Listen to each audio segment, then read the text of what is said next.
Il y avait une différence entre le Premier ministre et la journaliste, Sonia Mabrouk, c'est qu'elle connaissait le dossier. Et lui, il dit beaucoup de bêtises. Et surtout, il contourne la vérité, que je voudrais rétablir. Alors, en quelques mots, et sans aucune polémique. La situation financière de la France, qui est dramatique, elle est due à des raisons conjoncturelles. Je ne reviens pas là-dessus, on les connaît, chacun les exprime à son tour, les émeutes, les gilets jaunes, le quoi qu'il en coûte, etc. Un chapelet d'erreurs qui s'ajoute aux erreurs précédentes. Mais je voudrais revenir sur les raisons structurelles. Parce que c'est sur elles qu'on peut agir demain si on veut revenir à l'équilibre des comptes. Et il y a 3 raisons structurelles. D'abord, un changement de modèle économique. Deuxièmement, un changement de peuplement. Et troisièmement, un changement de souverain. Un changement de modèle économique. L'État profond, il y a 30 ans, avec le traité de Marrakech, qui est le frère jumeau du traité de Maastricht, a décidé de tout passer au libre-échangisme. L'État profond a imposé à toutes les majorités politiques qui se sont succédées de droite et de gauche un nouveau paradigme, comme ils disent, un nouveau modèle économique, qu'on a appelé le New Deal français. Ce New Deal était établi sur 2 principes. Premier principe, l'extension indéfinie de la sphère publique et donc de la dépense improductive.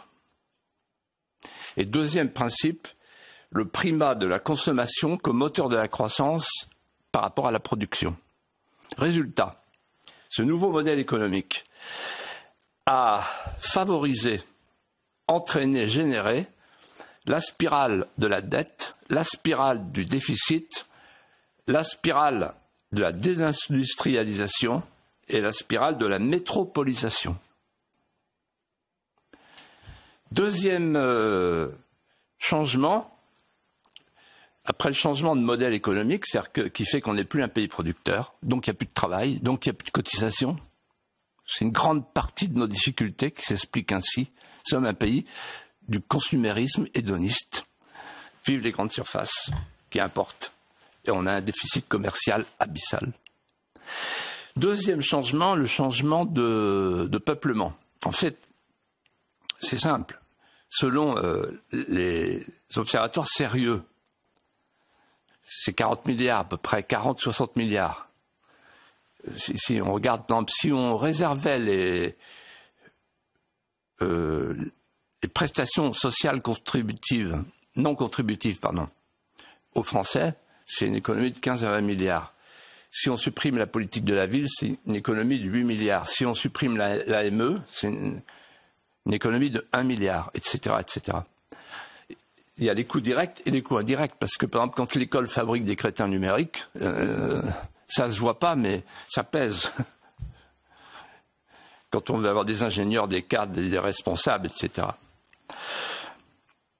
Et puis, troisièmement, le changement de souverain. Accrocher les ceintures. Nous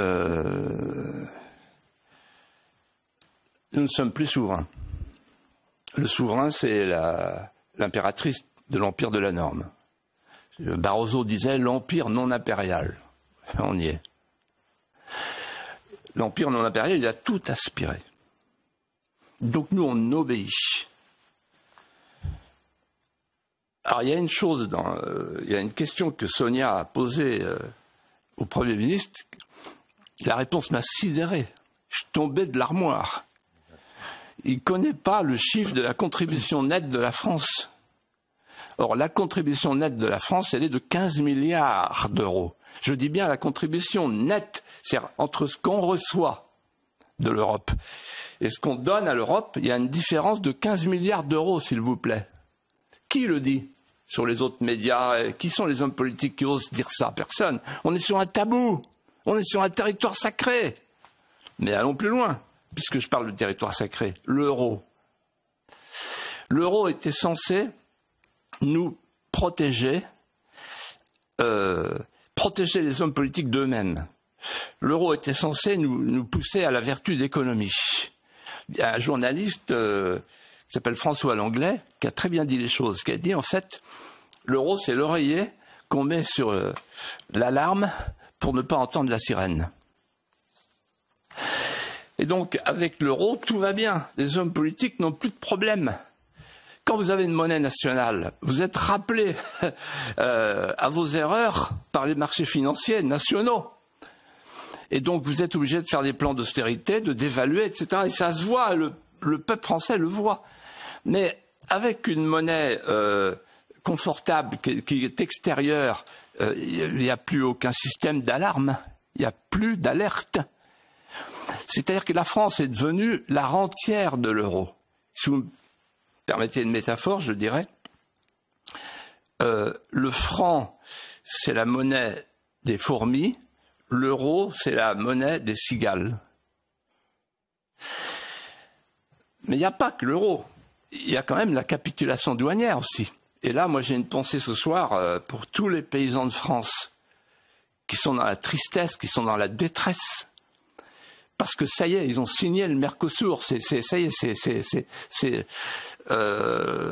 dans le sillon, c'est semé.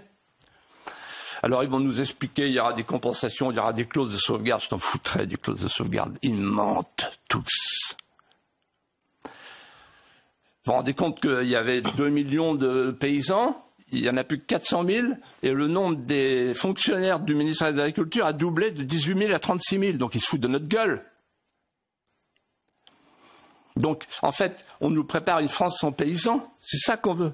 C'est ça qu'ils veulent. Parce qu'ils préfèrent déléguer notre alimentation au marché mondial pour faire plaisir aux Allemands, puisque de toute façon, on est dans la roue des Allemands. Le couple franco-allemand, c'est l'Allemand qui porte la culotte. Et puis, il y a le marché de l'électricité. On n'a pas le temps d'en parler, mais le marché de l'électricité, c'est en train de tuer tous nos artisans, nos boulangers, etc. Et puis il y a le pacte vert qui est en train de tuer notre industrie automobile.